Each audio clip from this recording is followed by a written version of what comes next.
Hi, welcome to Learn Law with me Hema. Today's topic is about rights of women. So మహిళలందరూ తప్పకుండా తెలుసుకోవాల్సిన 5 ముఖ్యమైన చట్టాల గురించి ఈరోజు మనం డిస్కస్ చేసుకుందామండి. First right is right to equality. According to constitution of India articles 14 నుంచి 16 వరకు every women should be treated equally and should be provided equal opportunities. అంటే మీరు జెండర్ డిస్క్రిమినేషన్ అన్నది చూపించకూడదు. మీరు మహిళ అయిన కారణంగా మీకు ఉద్యోగంలో అవకాశాలు కల్పించకపోవటము, అలాగే మిమ్మల్ని ప్రతి ప్లేస్లో డిస్క్రిమినేషన్ అంటే వివక్ష చూపించడం అన్నది చేయకూడదు. సెకండ్ రైట్ ఏంటంటే right against harassment at work space. Sexual harassment of women at work space act 2013 ప్రకారము మీరు ఎక్కడైనా పని చేయడానికి వెళ్ళినప్పుడు వాళ్ళు మిమ్మల్ని ఏదైనా సెక్షువల్ ఫేవర్స్ అడుగుతున్నట్లయితే కనుక, లైంగికమైన వేధింపులు చేస్తుంటే కనుక దానిలో రకరకాల కేటగిరీస్ వస్తాయండి. అవన్నీ నెక్స్ట్ వీడియోలో నేను చెప్తాను.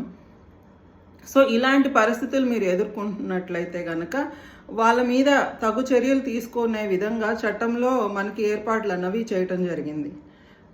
అలాగే next third right to protection from domestic violence. Protection of women from domestic violence act 2005 ప్రకారం గృహహింస చట్టం అండి.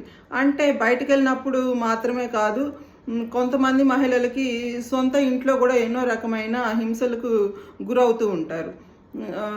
డొమెస్టిక్ వైలెన్స్ అనేసరికి ఓన్లీ కొట్టటము అలాంటి ఫిజికల్ అబ్యూజే కాదండి, mental abuse, emotional abuse, then financial abuse, verbal abuse. అంటే ఆ ఇంట్లో ఉన్న గృహిణికి అవసరాలకి తన కుటుంబ ఖర్చులకు కూడా డబ్బులు ఇవ్వకుండా వేధించటము, సూటిపోటు మాటలు మాట్లాడటం, అత్తగారు, మామగారు, ఆడపడుచులు, ఇంట్లో హస్బెండ్ నుంచి సెక్షువల్ హెరాస్మెంట్, ఇలాంటి రకరకాల హెరాస్మెంట్స్ అన్నవి కొంతమంది ఫేస్ చేస్తూ ఉంటారు.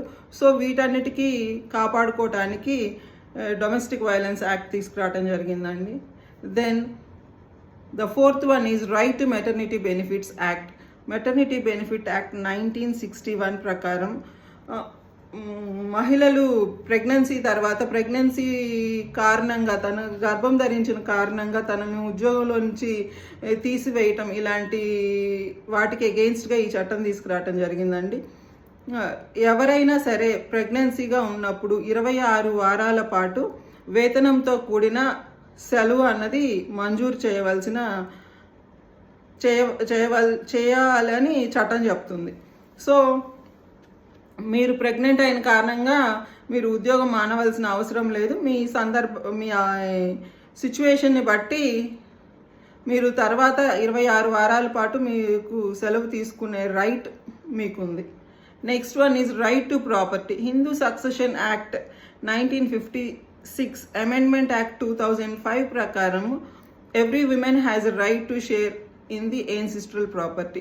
అంటే వారసత్వంగా వచ్చే ఆస్తుల్లో మహిళలకు కూడా equal right along with the brothers మీరు షేర్ చేసుకునే అవకాశం మీకుంది. సో ఈ చట్టాలన్నిటిని మీరు తెలుసుకొని మీకు ఏదైనా ప్రాబ్లమ్స్ ఫేస్ చేస్తుంటే కనుక మీరు you can fight for your rights అన్న ఇంటెన్షన్తో నేను ఈ వీడియో చేస్తున్నానండి. చట్టాలను తెలుసుకోండి, గౌరవించండి, బాధ్యతగా జీవించండి. Thank you.